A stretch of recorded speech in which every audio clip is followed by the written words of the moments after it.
today is in a deficit today. You need to take your attention off the bank account and start looking at God. Somebody, you keep looking to your doctor, and all your doctor keep telling you is blood work and tests and x-rays and cancer. But somebody ought to say, I'm going to look to God, because God is the one who created me, and God knows how to heal me. Somebody needs to move from the fear that you're in and start walking in faith. Hallelujah. Jesus. Watch this. Jehoshaphat provided good leadership by turning his face to seek the Lord and proclaiming a fast throughout all of Judah. However, watch this. In order for leadership to be effective, there must be good fellowship. Look at what the text says. Jehoshaphat turned his face to seek the Lord, and then he called a fast throughout all of Judah. But look at verse 4.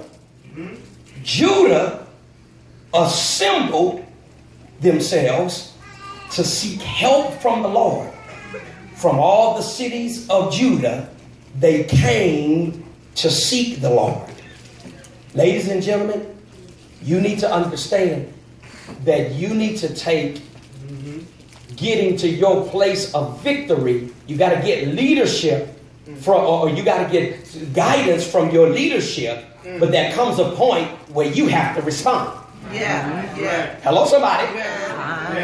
I can't just preach and pray you into your destiny. At some point, you've got to begin to say, I'm going to assemble myself. And I'm going to do my part to get to God for myself. Because how many of you know when Jesus died on that cross, he tore the veil of the temple in two. It used to be that the saints had to get their sins atoned for by the priest going in on their behalf.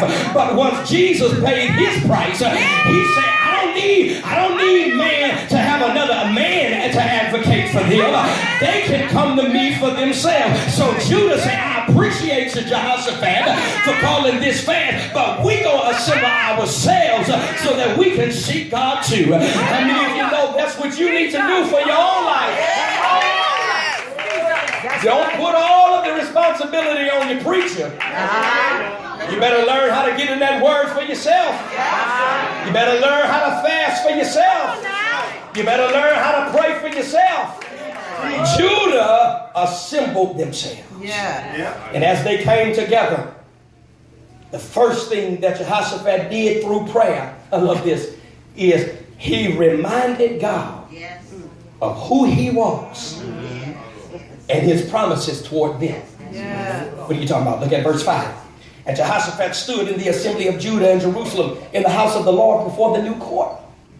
And he said, O Lord, God of our fathers, are you not God in heaven? You rule over all the kingdoms of the nations.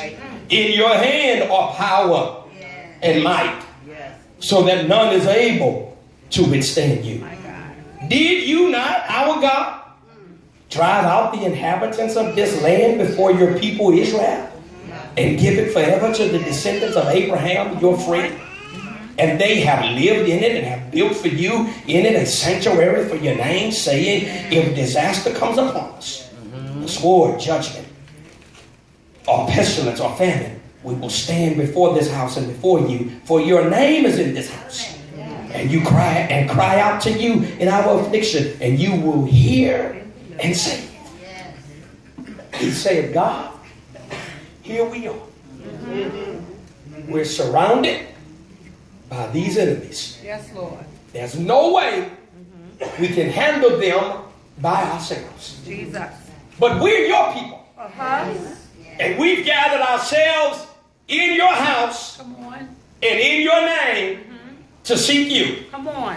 And he began to tell God who he knew God to be. Come on. And he began to remind God of his promises toward them. He said, you said that you would save us, and you said that you would deliver us. You are the God of heaven. How many of you know when life begins to overwhelm you, saints, every once in a while you need to remind God of who he is and what he has promised to do for you? And this reminder is not because God has forgotten, but because life sometimes has a way of making us forget. But I don't know about anybody else. I'm reminding God that you said you would heal me. You said that you would deliver me. You said that you would provide for me. You said that you would save my children. You said that you would bless my marriage. I wonder if there's somebody in here that just needs to remind God and remind yourself of what God said he was going to do for you. Because as I'm reminding God, I'm getting happy when I think about all of his promises. And I dare you right now just to give him a praise for the promises that he's made over your life. Whatever you're in, he said he's going to get you out. Whatever you're going through, he said he's going to bless you through it. Whatever you're in need of, he said he was going to provide it. Somebody ought to be like Jehoshaphat and say, God, you